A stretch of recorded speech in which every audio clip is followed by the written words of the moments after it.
Mass immigration is ruining Britain and making you poorer. Illegal immigration is making it even worse and you even poorer.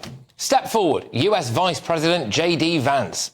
If you look in nearly every country from Canada to the UK that imported large amounts of cheap labor, you've seen productivity stagnate. I don't think that's not a total happenstance. I think that the connection is very direct.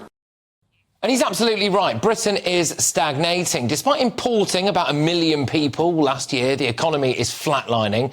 And GDP per capita, which is what we should all really care about, GDP per capita fell by almost 1% last year. Here's a revelation that you might have missed yesterday. Home Office officials cannot explain how handing out hundreds of thousands of skilled worker visas is actually economically benefiting Britain. And it's not a shock when you look at who some of the employers sponsoring skilled workers are.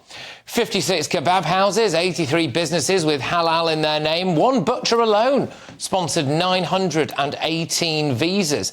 And then, what do loads of them do? They arrive as skilled workers, and then they apply for asylum, which, you guessed it, opens them up for a life on benefits. And this is what I really want to talk about. Labour have had an absolute shocker over benefits. Have a look at this terrible interview by Labour Minister Torsten Bell. Could you live on 70 quid a week? Absolutely not. So why do you expect young people to? We won't. We provide housing benefit as well, and we'll provide personal independence payments. This is cash in their pocket. This is 70 so quid are the cash things I a just week. mentioned to you. So are the things I just mentioned to you. That's how the benefit system works. If people need help with their rent, they receive that as well. If they need support with a disability, personal independence payments is there for that as well. So to buy food, to pay bills, yes, 70 quid a week. You've just told me you couldn't live on that. Well, no, I have a mortgage to pay because of the current situation. Yeah, anyway, so look, what Torsten Bell and Labour don't seem to get, and by the way, I will add, I think a lot of the media don't seem to get, is this.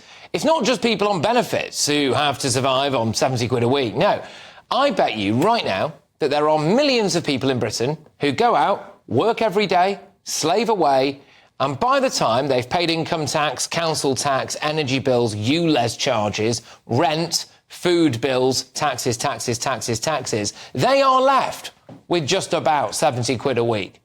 But we have got 1 million migrant households in Britain on benefits.